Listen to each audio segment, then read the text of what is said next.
जब भी ईरान का जिक्र होता है तो उसके साथ स्टेट ऑफ हॉर्मुज का जिक्र ऐसे ही होता है जैसे भारत के साथ उसके गरीबी का। स्टेट ऑफ हॉर्मुज ईरान के लिए इतना इंपॉर्टेंट और अहम क्यों है, और जब भी ईरान का किसी देश के साथ तनाव बढ़ता है तो ईरान उसे बंद करने की धमकी क्यों देता है। तो चलिए आज बहुत ही आसान और कम समय में समझने की कोशिश करते हैं कि स्टेट ऑफ हॉर्मुज क्या है, क्या ईरान ने कभी हॉर्मुज को बंद किया है, और तीसरी बात यह कि स्टेट ऑफ हॉर्मुज पूरी दुनिया के लिए इतना अहम क्यों है। सबसे पहले हम ये समझ लेते हैं कि जो स्टेट एक लफ्ज है ये क्या है।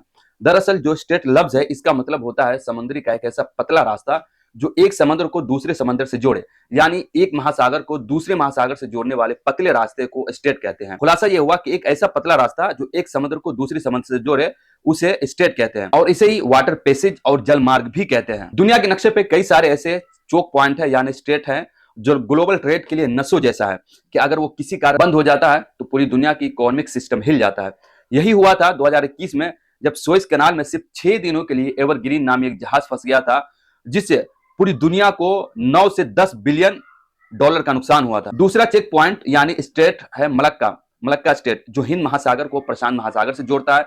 एशिया के लगभग 80% एनर्जी ट्रेड इसी रास्ते से गुजरता है। इसी तरह स्टेट ऑफ तेहरान है जो रेड सी को गल्फ ऑफ अकाबा से जोड़ता है। 1967 में मिस्र के राष्ट्रपति गमाल अब्दुल नासिर ने स्टेट ऑफ तेहरान को इजरायली जहाजों के लिए बंद करने की घोषणा की थी, लेकिन इजराइल तो शुरू से खबीस है, उसने मिस्र पर हमला कर दिया और फिर यहीं से शुरू हुआ 1967 का 6 डेज वॉर। तो ये सारे चोक पॉइंट जिसे स्टेट भी कहते हैं, ये सिर्फ समुद्र का पतला रास्ता नहीं बल्कि ग्लोबल पावर को बैलेंस करने का वो मैदान है जहां छोटी सी हलचल भी बड़ी बड़ी अर्थव्यवस्था को हिलाकर रख देती है। जो देश इन रास्तों को कंट्रोल करता है उसके पास दुनिया को अपने घुटने में लाने का पावर भी होता है। इसी तरह स्टेट ऑफ हॉर्मुज है जो फारस की खाड़ी यानी अरबियन गल्फ को ओमान की खाड़ी यानी गल्फ ऑफ ओमान से जोड़ता है।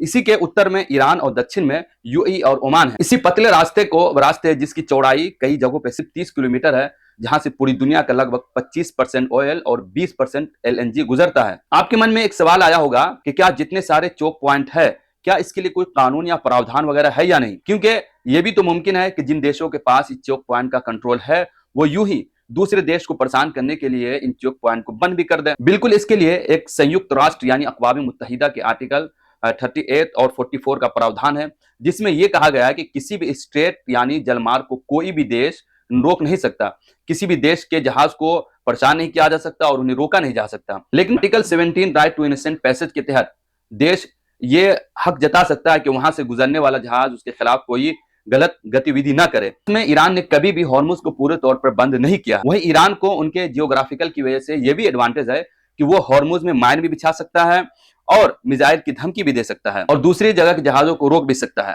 लेकिन इतिहास में ईरान ने कभी भी हॉर्मुज को पूरे तौर पर बंद नहीं किया है। 2011-12 में जब अमेरिका ने ईरान की तेल पर पाबंदी लगाया था तो उस वक्त ईरान ने साफ कहा था कि अगर मेरा तेल नहीं बिकेगा तो मैं किसी भी देश का तेल नहीं बिकने दूंगा और हॉर्मुज से, स्टेट ऑफ हॉर्मुज से किसी भी देश के जहाज को हम गुजरने नहीं देंगे। तो ये था स्टेट ऑफ हॉर्मुज की एक छोटी सी कहानी। आपको ये वीडियो कैसी लगी आप हमें कमेंट करके जरूर बताएं। बहुत शुक्रिया।